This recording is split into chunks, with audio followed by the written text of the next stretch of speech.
오늘 말씀은 사무엘하 9장 1절에서 13절 말씀입니다. 구약성경 475쪽 사무엘하 9장 1절에서 13절 말씀.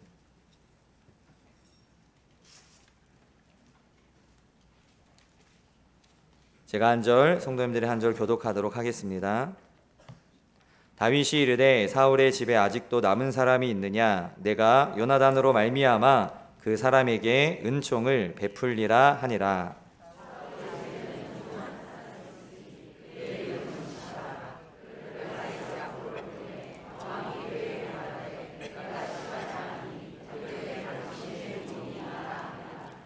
왕이 이르되 사울의 집에 아직도 남은 사람이 없느냐? 내가 그 사람에게 하나님의 은총을 베풀고자 하노라 하니 시바가 왕께 아뢰되 요나단의 아들 하나가 있는데 다리 저는 자니이다 하니라.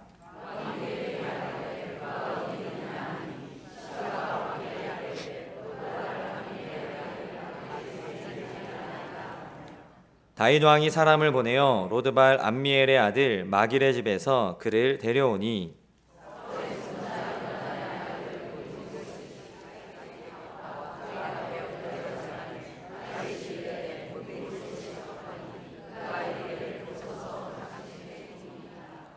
다윗이 그에게 이르되 무서워하지 말라. 내가 반드시 내 아버지 요나단으로 말미암아 내게 은총을 베풀리라. 내가 내 할아버지 사울의 모든 밭을 다 내게 도로 주겠고 또 너는 항상 내 상에서 떡을 먹을지니라 하니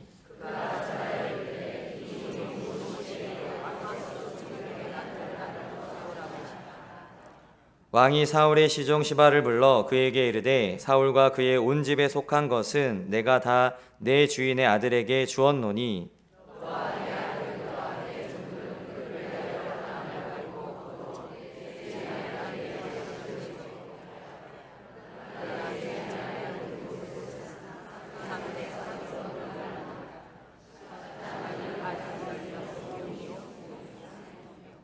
시바가 왕께 아뢰되 내 주 왕께서 모든 일을 종에게 명령하신 대로 종이 준행하겠나이다 하니라. 무비보셋은 왕자 중 하나처럼 왕의 상에서 먹으니라.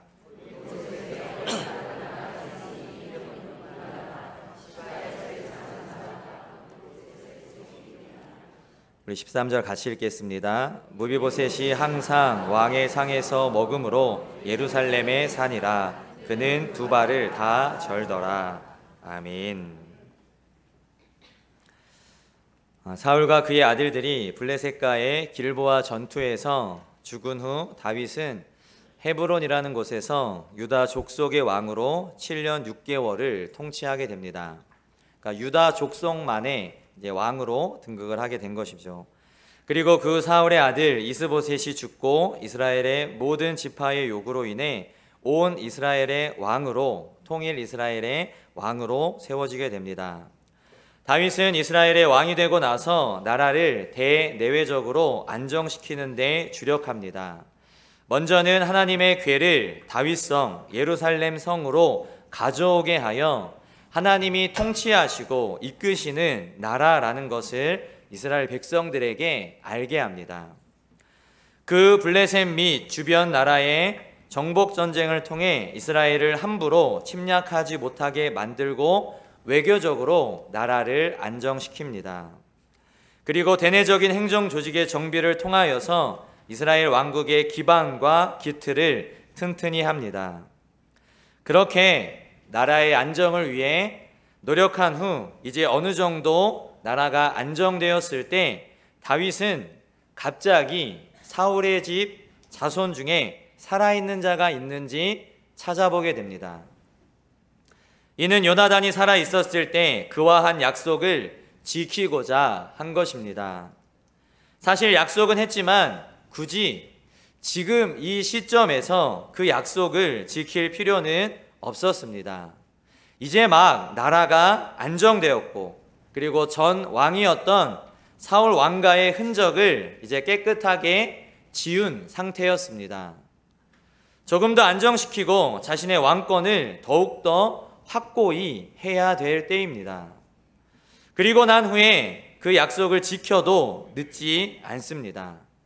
그런데 지금 이런 상황에서 사울의 자손을 찾는다는 것은 이제 막 잘 되고 있는 자신의 왕권을, 그 나라를 위험하게 만드는 일이었습니다.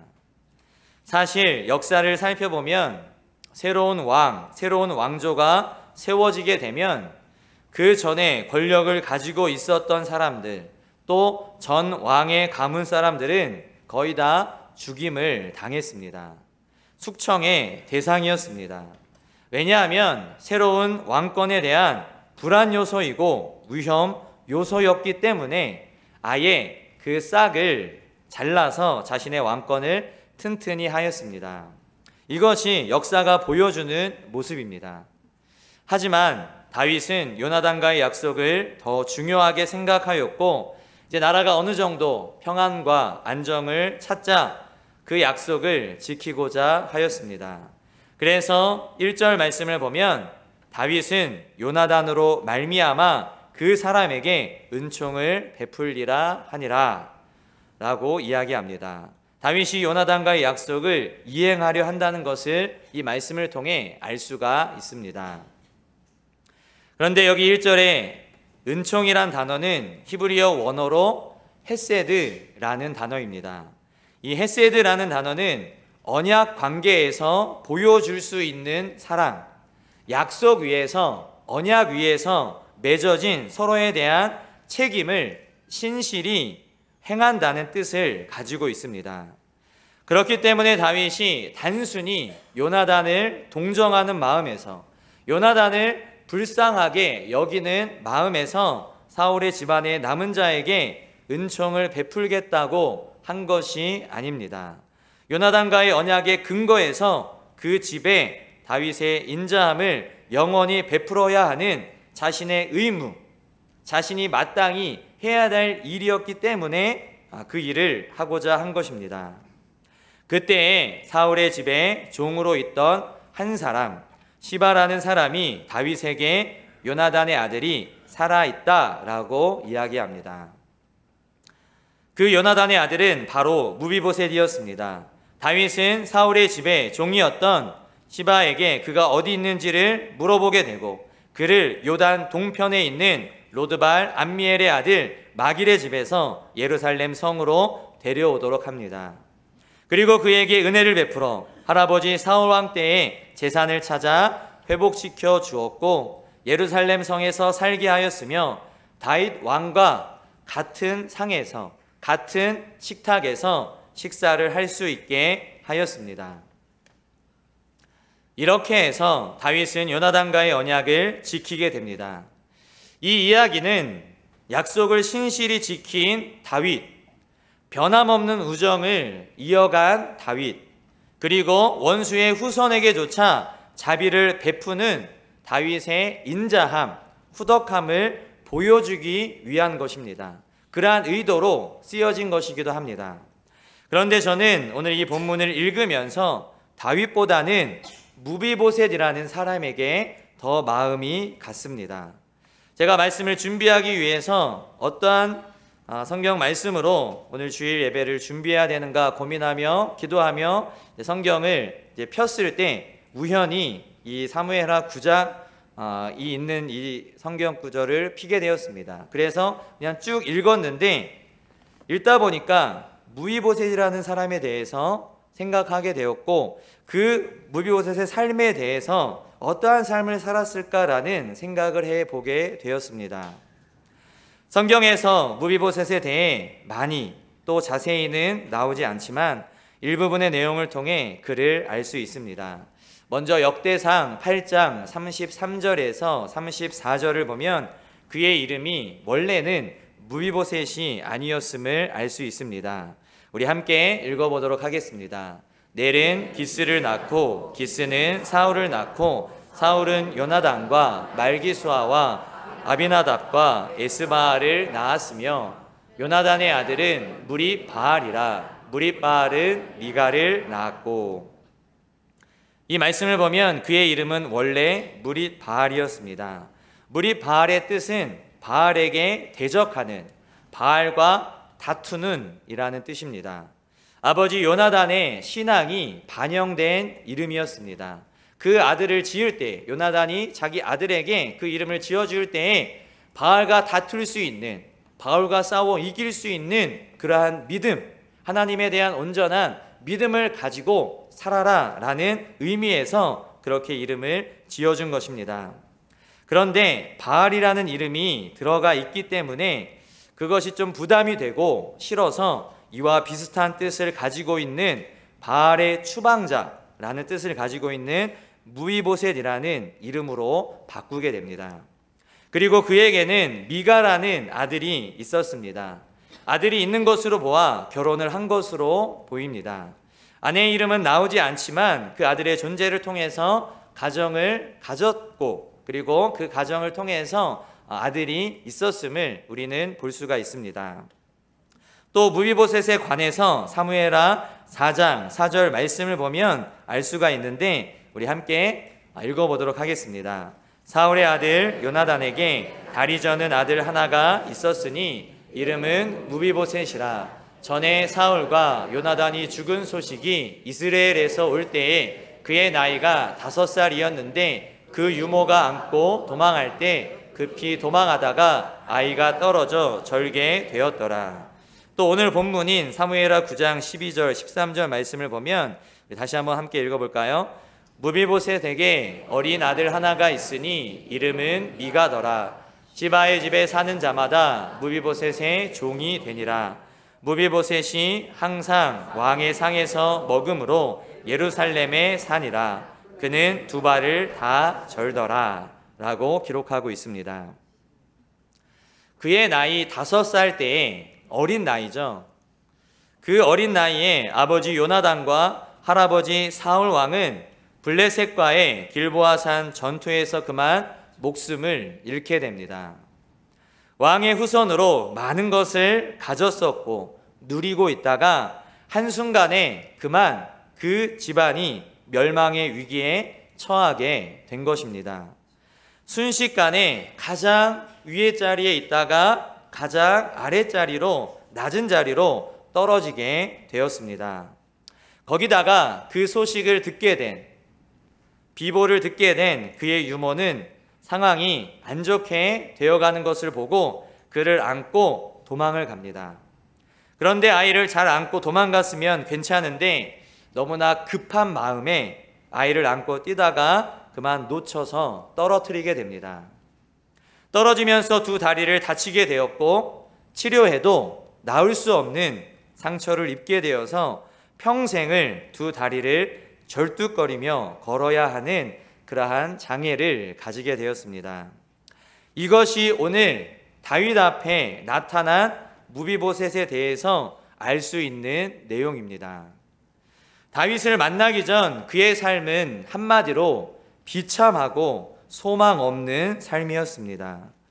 비록 과거에는 궁에 살았고 왕족의 후손이었지만 이제는 망해버린 집안의 아들이었습니다. 자신의 존재를 드러낼 수 없었습니다. 자신의 집안과 왕권을 놓고 싸웠던 사람이 왕이 되었기 때문입니다. 자신의 존재가 알려지면 언제 죽을지 알 수 없는 그러한 상황 가운데 있었습니다. 아마도 무비보셋의 삶은 그저 하루하루 들키지 않고 조용하게 살아가는 것이 그의 삶의 목표였을 것입니다. 실제로 무비보셋이 다윗을 만났을 때 그는 그러한 두려움에 떨었습니다. 그래서 본문 6절을 보면 우리 6절 말씀을 다시 한번 읽어볼까요? 6절입니다. 사울의 손자 요나단의 아들 무비보셋이 다윗에게 나와 그 앞에 엎드려 절하매 다윗이 이르되 무비보셋이여 하니 그가 이르기를 보소서 당신의 종이니이다. 무비보셋은 다윗을 보자마자 자신을 종으로 표현하면서 보소서 당신의 종입니다. 그러면서 그 앞에 바짝 엎드렸습니다. 이는 무비보셋의 두려운 마음이, 불안한 마음이 그의 말과 행동으로 나타난 것입니다. 그리고 그것을 알고 있었던 다윗은 이렇게 이야기합니다. 무서워하지 말라. 죽이지 않고 해를 가하지 않을 테니 두려워하지 말고 무서워하지 말라고 그를 안심시켰습니다. 이처럼 무비보셋은 그동안 자신을 숨기며 죽음의 불안 가운데 살았음을 알 수 있습니다.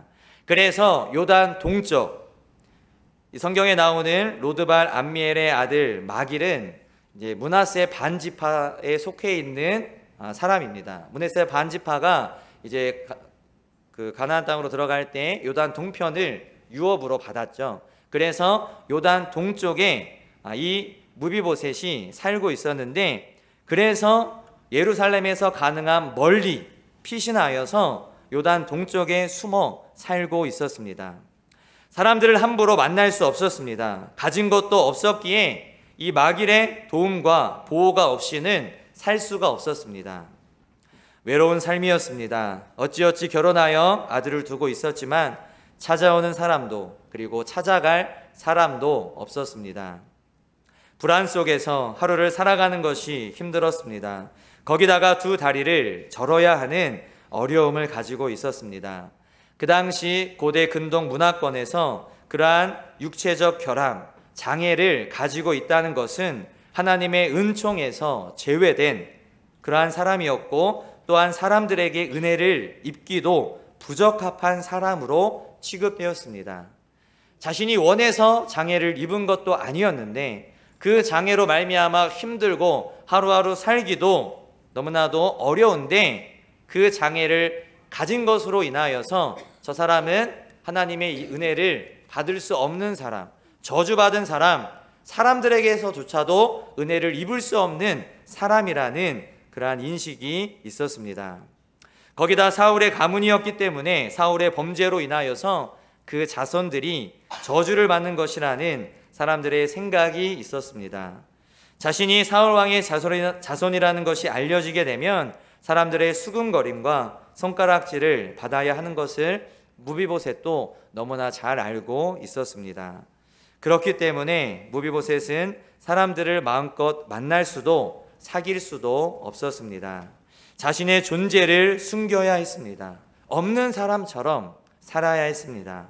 자신이 왜 태어났을까 하는 후회를 했을지도 모릅니다. 하루하루를 살아가기가 힘들었고 세상에서 자신은 무가치한 존재이며 쓸모없는 존재라고 생각했습니다. 그래서 8절 말씀을 보면 그가 절하여 이르되 이 종이 무엇이기에 왕께서 죽은 개 같은 나를 돌아보시나이까 하니라 라고 이야기합니다. 이것은 다윗이 그를 불러 많은 호의와 은혜를 베풀자 무비보셋이 다윗에게 한 이야기입니다. 이 말을 원어를 가지고 다시 번역을 하면 나와 같은 죽은 개라는 뜻입니다. 무비보셋은 자신을 죽은 개로 생각하고 있었습니다. 죽은 개가 무슨 쓸모가 있습니까? 아무런 쓸모가 없습니다. 그러한 쓸모없는 인생, 무가치한 인생이 바로 자신이라고 무비보셋은 생각했던 것입니다.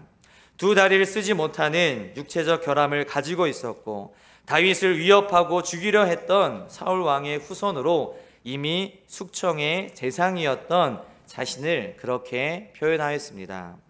이 단어를 통해 무비보셋의 마음을, 그의 삶을 우리는 조금이나마 알 수가 있습니다. 그런데 그런 그에게 뜻하지 않은 은혜가 찾아오게 되었습니다. 우리 7절 말씀 다시 한번 읽어보겠습니다. 다윗이 그에게 이르되 무서워하지 말라 내가 반드시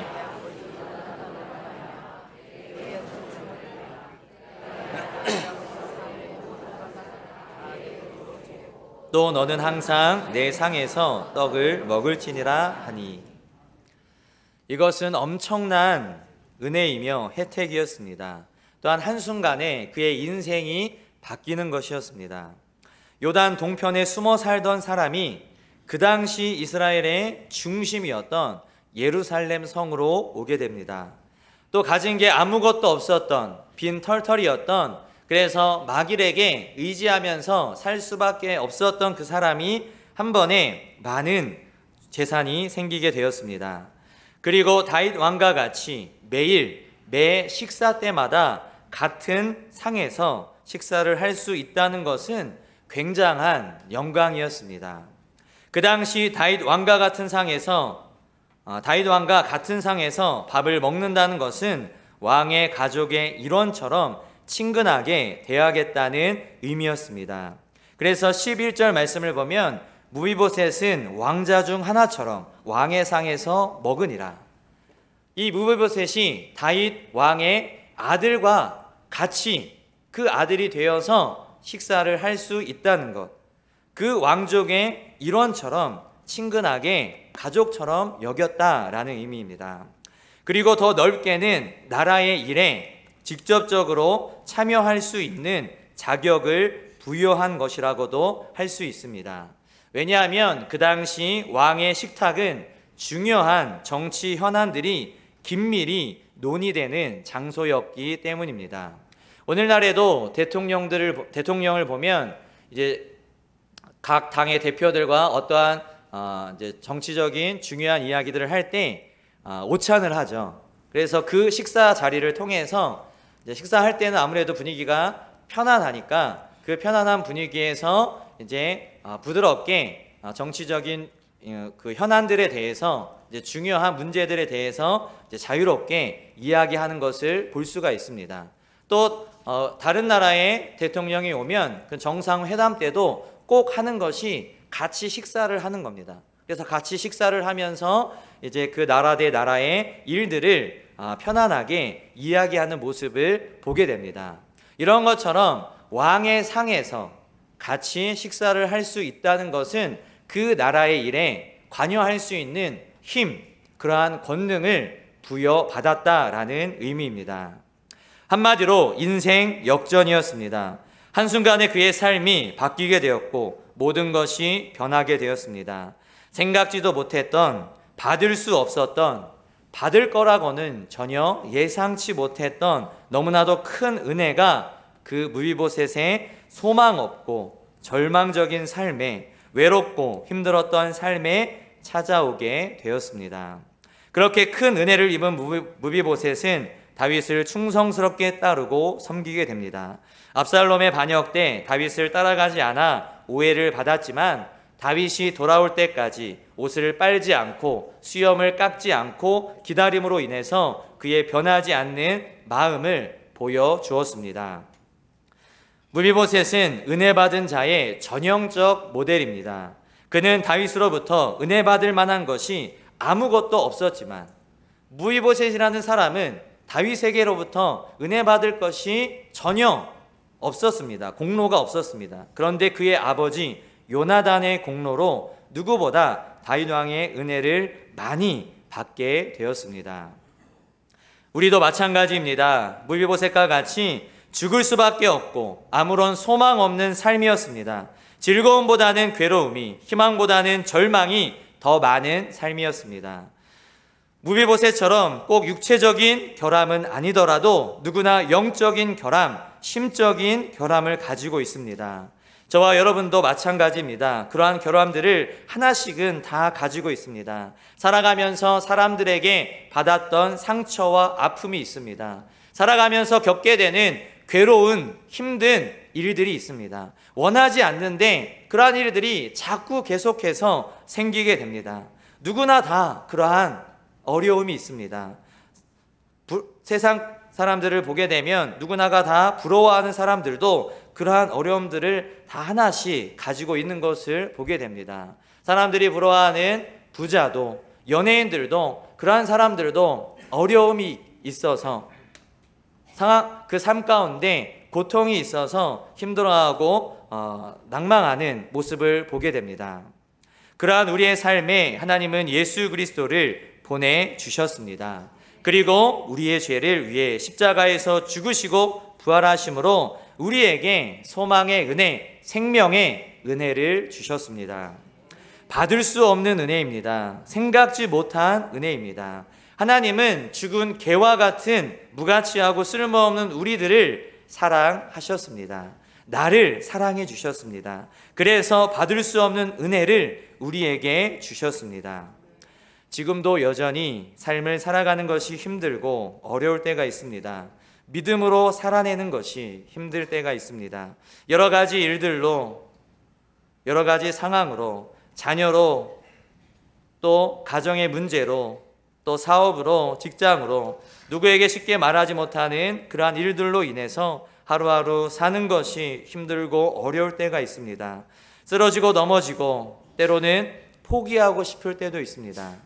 하지만 그런 우리의 삶에, 그런 나의 삶에 여전히 하나님은 나를 사랑하시고 여전히 하나님은 나에게 은혜를 베풀어 주십니다. 이미 하나님은 그 은혜를 예수 그리스도를 통해 우리에게 주셨습니다. 우리는 모두 은혜 받은 자들입니다. 그렇기 때문에 은혜 받은 자로 살아야 합니다. 그 은혜를 기억하며 무비보셋이 다윗을 떠나지 않고 끝까지 붙들고 따랐던 것처럼 우리에게 주신 예수 그리스도의 은혜를 기억하며 끝까지 그 은혜 가운데 머물러야 합니다. 이미 주신 은혜를 기억해야 합니다. 그리고 앞으로 주실 은혜 또한 받아야 합니다. 하나님은 우리에게 은혜 주시는 분이고 우리는 은혜 받는 자들이기 때문입니다. 조니 에릭슨 타다라는 신체 건강하고 귀여운 자매가 있었습니다.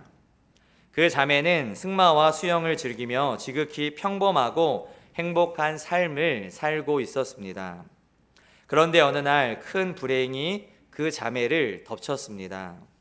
그 당시 17살이었던 그 자매는 체사 피크만이라는 곳에서 수영을 하게 되었는데 수영을 하다가 그곳에서 다이빙을 하게 됩니다. 그런데 그곳 수심이 너무도 얕은 곳이었습니다.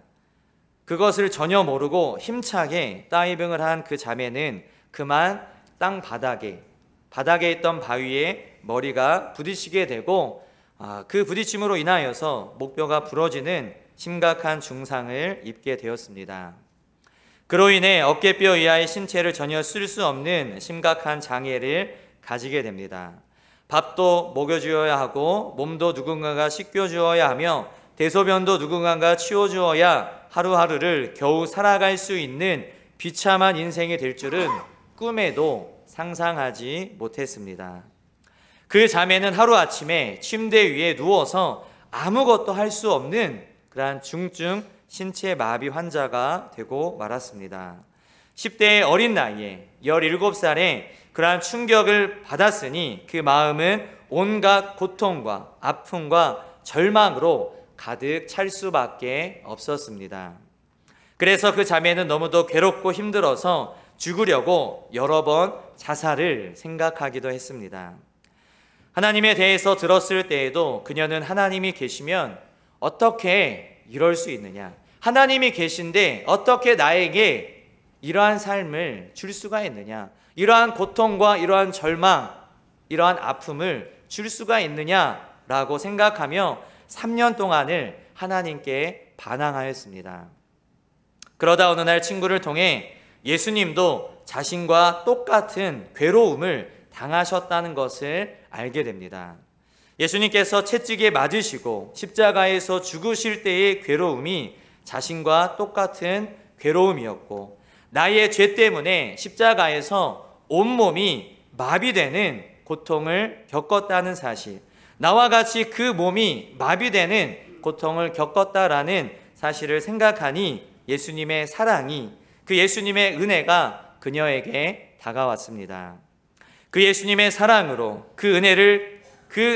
예수님의 사랑과 그 은혜를 깨닫게 되었고 이 조니 에릭슨은 예수 그리스도를 만나게 됩니다. 그리고 하나님에 대한 원망과 불평도 깨끗하게 사라집니다. 그녀의 인생이 180도 바뀌게 되었습니다. 상황은 아무것도 변하지 않았지만 여전히 몸은 굳어있고 마비되어 있어서 침대에 누워있는 상황이었지만 그녀의 마음이, 그녀의 심령이 예수로 인해서, 그 은혜로 인해서 변하게 되었습니다. 그래서 주님을 위해 무언가 하고 싶었습니다. 그런데 온몸을 움직일 수가 없어 할 수 있는 게 없었습니다. 머리밖에 움직일 수가 없었습니다. 그래서 그녀는 펜을 입에다 물었습니다. 입으로 붓을 물고 그림을 그리는 법을 연습하고 배웠습니다. 그리고 그 붓을 가지고 입으로 그림을 그리기 시작합니다. 이 그림을 보고 많은 사람들이 감동을 받았습니다. 그리고 그림을 그린 후 꼭 그 안에다 자신의 이름과 PTL이라는 약자를 그림 끝에 써 놓았습니다. PTL, Praise the Lord, 주님을 찬양하라 라는 뜻입니다. 그렇게 유명한 화가가 되어서 방송을 통해 하나님의 사랑, 예수 그리스도의 그 사랑과 그 은혜를 많은 사람들에게 전하는 사람이 되었고, 또 수많은 책을 통해서 또 그녀에 대한 이야기를 담은 존이라는 영화를 통해서 많은 사람들에게 희망을, 예수 그리스도를 전하게 되었습니다. 많은 사람들이 무가치한 인생, 쓸모없는 인생, 힘들고 어렵고 희망이 없는 무비보셋과 같은 그러한 삶 가운데서 예수 그리스도를 만나고 은혜를 받아 그 인생이 변화되었습니다. 절망적인 상황, 그 인생 가운데에서 살 수 있었던 것은 바로 예수 그리스도, 그분이 나에게 값없이 주시는 그 은혜 때문입니다. 내가 받을 수 있는 자격이 되지 않지만, 나의 힘과 능력으로는 도저히 그러한 은혜를 받을 수 없지만, 무비보셋은 생각했을 거예요. 나는 다윗 왕이 불렀을 때 이제 죽었구나, 나는 이제 끝났구나 생각했을 겁니다. 그런데 다윗 왕이 불렀을 때 생각지 못한 은혜, 전혀 예상치 못한 그 은혜를 받았을 때 무비보셋은 그 은혜로 말미암아 감사하였습니다. 저와 여러분도 마찬가지입니다.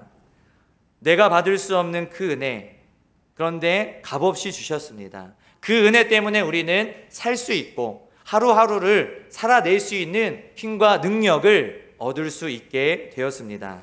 내가 가지고 있는 상처와 아픔, 괴로움을 덮을 수 있고 치유받으며 회복할 수 있는 것, 이 모든 것이 예수 그리스도께서 주신 그 은혜 때문입니다. 우리는 은혜 받은 자들입니다. 저도 마찬가지로 하나님의 은혜 받은 사람입니다. 저도 무비보셋을 보면서, 이 말씀을 읽으면서 이 무비보셋의 삶이 예전의 나의 삶과 너무나도 비슷하다라는 그러한 생각을 하였습니다. 저도 저 자신에 대해서 왜 태어났을까? 쓸모없는 인생인 것 같다. 그냥 이 세상에서 사라지면 좋겠다.